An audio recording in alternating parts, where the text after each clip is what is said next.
ఎన్నికల సమయంలో youth declaration అన్నాడు. అదే విధంగా ఎస్సీ ఎస్టీలకు అనేకమైనటువంటి హామీలను ఇస్తామని చెప్పారు.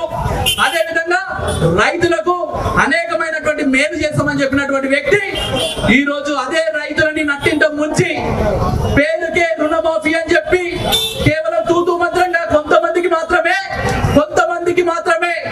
రుణమాఫీ చేసినామని చెప్పేసి ప్రజలకు చూపిస్తూ అందరి నోటల్లో మట్టి కొట్టినటువంటి నీచమైనటువంటి చరిత్ర ఈ యొక్క కాంగ్రెస్ పార్టీకే దక్కుతుంది.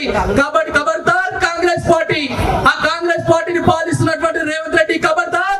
మా బీజేపీ నాయకత్వం ప్రజాప్రతినిధులంతా కూడా కంకణం కట్టుకొని నీ దగ్గరికి రాబోతున్నారు. నీ యొక్క పీఠాన్ని కూల్చడానికి సిద్ధమవుతున్నాం. ఇదే పేద ప్రజలకు అందరికీ కూడా న్యాయం చేసేంత వరకు కూడా మేము వెనకడగమని చెప్పేసి ఒక సందర్భంగా తెలియజేస్తున్నాను. రేవంత్ రెడ్డి గారు ఏవైతే 6 హామీలు ఉన్నాయో 6 హామీలు తక్షణమే నిరూపించాలి. రైతులకు ఇస్తున్నటువంటి పథకాలు ఎక్కడ కూడా చేస్తలేవు. ఎస్సీ ఎస్టీలకు ఇస్తున్నటువంటి పథకాలన్నీ కూడా ఎక్కడ కూడా చేస్తలేవు. కాబట్టి ఇప్పటికైనా సోయి తెచ్చుకో. నువ్వు ముందు హైడ్రా అనే పేరుతోని ప్రజలందరినీ కూడా డైవర్ట్ చేసే ప్రయత్నం నువ్వు చేస్తున్నావు.